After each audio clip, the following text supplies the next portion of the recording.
यार कोई भी पहली बार में सब कुछ नहीं खा पाता है ना। अभी हम सब बता, देखो पहली बार में तुम पता है कब सीखते हो यहाँ। अच्छा तुम्हें क्यों ये कभी कभी तुम्हें ये लगा बच्चा कि डिफरेंस क्या है? कुछ बच्चे सब बता रहे हैं और कुछ नहीं बता रहे हैं। पढ़ाने वाला टीचर एक है सबको, कुछ सब आंसर सही बताने लगते हैं और कुछ सब आंसर गलत। पढ़ाने वाला बंदा एक। बेटा इसका सिंपल सा एक फंडा है जो आज की जनरेशन फॉलो नहीं करती है, वो है क्लास के पहले टॉपिक पढ़ के आना। सबसे इंपॉर्टेंट चीज क्लास के। बेटा कोचिंग क्या चीज होती है? आप कोचिंग का कॉन्सेप्ट खराब कर चुके हो, आपने अपना दिमाग एकदम खराब कर लिया है। आपने कोचिंग को बना लिया है क्या मतलब आपने कोचिंग पे डिपेंड हो गए, ऐसे गिरे पड़े हम मर जाएंगे बिना कोचिंग के। ये नहीं, coaching is just a support. जो चीज नहीं समझ में आई थी वो सर समझाएंगे।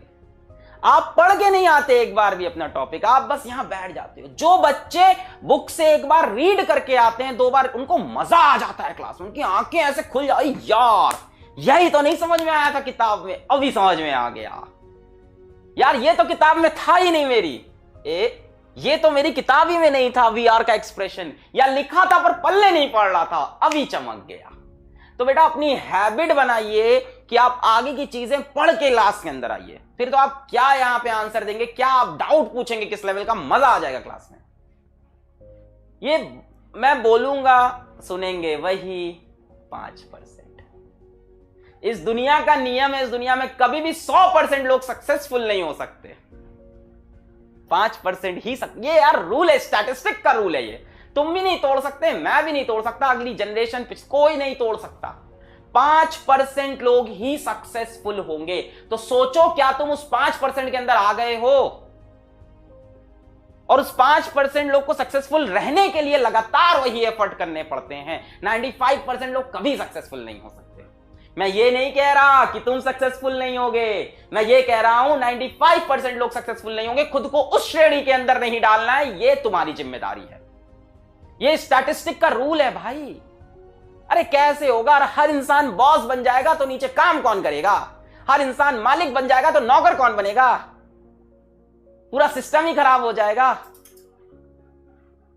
बराबर करना है, देश को बराबर करना है, संसार को बराबर, वो अलग सोच है आपकी। आप अच्छे इंसान बन जाओ, बड़े इंसान बन जाओ, पैसा कमा लो, लोगों की हेल्प करो, आप करो बराबर, अच्छी बात है। बट 5% लोग ही सक्सेसफुल होंगे। आप देखो आप उस 5% में आ रहे हो कि नहीं। बहुत सिंपल सी बात है। एक बहुत बड़ा मोटिवेशनल स्पीकर है, नॉट इंडियन, एक बहुत बड़ा मोटिवेशनल स्पीकर, उसने एक बहुत सिंपल सी लाइन बोली है, if you want to be in the 5%, do what 95% are not doing. वो करो जो 95% लोग नहीं कर रहे हैं, तभी उन 5% में जाओगे। आप उसी भेड़ चाल में वही 95% का। हम लोग आपको चीजें क्यों बता सकते हैं? क्योंकि हम लोग उस रेस में से आगे आ रहे हैं। मैं ये नहीं कहता आगे आ रहे हैं लगातार। हमने जो मिस्टेक्स की हम वो चाहते हैं वो आप ना करो। करके सीखता है इंसान, बट बहुत लंबे समय तक ना करो। हमने सोल्यूशन ढूंढा हर मिस्टेक का, ये ऐसा, ये वैसा, इसको ऐसा कर ले, वैसा कर ले, कैसे कर ले। बट आपके लिए मैं सोचता हूं कि सोल्यूशन आपको इंस्टेंट दे दूं। भाई मेरे पास टाइम नहीं होता है इन सब बातों के लिए। मैं सोचता हूं यहां पे लेक्चर में आपको एक से एक चीजें पढ़ा के चला जाऊं। कई बच्चों को बहुत मजा आ रहा है लक्ष्य बैच में, क्योंकि वो पहले से पढ़ के आते हैं, क्लास के बाद नोट्स को रिवाइज करते हैं, उसके बाद डीपीपी लगाते हैं, प्रीवियस ईयर क्वेश्चन लगाते हैं, उसके बाद टेस्ट जाके देते हैं। वो लगे पड़े हैं। बात यहां ₹999 रुपीज कुछ पैसों की नहीं है। बात यहां बहुत बड़ी चल रही है आपकी। मैं कई ऐसी आपको मेरे थ्रू कई ऐसी बात पता चल रही है जिसका सोल्यूशन आपको ढूंढने में यहां से लाइफ में 5, 10, 15 साल लग सकते हैं, क्योंकि मैं उस फेज से यहां तक आया हूं। चलिए पढ़ते हैं, बहुत बकवास हुई। यार मेरे ऊपर आ जाता है ना कीड़ा, तो मुझे लगता है मैं बोल के जाऊंगा बात। चलो आगे बढ़ते हैं। कोई दिक्कत नहीं, स्टैटिस्टिक का रूल है, मुझे तो 100% को पढ़ाना है। आ जाओ, मुझे फॉलो करो, सब समझ में आएगा। आपने देखा है कानपुर में एक टीचर था, उसने ऐड लगा रखा था, कानपुर का टीचर था, उसने ऐड लगा था, हमारे यहां रिक्शा चलाने वाले को भी फिजिक्स पढ़ाया जाता है। रिक्शा चलाने वाला भी फिजिक्स पढ़ सकता है। तो पढ़ तो सकता है, पर याद रखेगा, मेहनत करेगा, समझ में आएगा, ये दूसरी बात है ना। पढ़ाने को तो मैं ऑटो वाले भैया को भी बैठा के 10 घंटे में कुछ भी पढ़ा दूं कॉन्सेप्ट।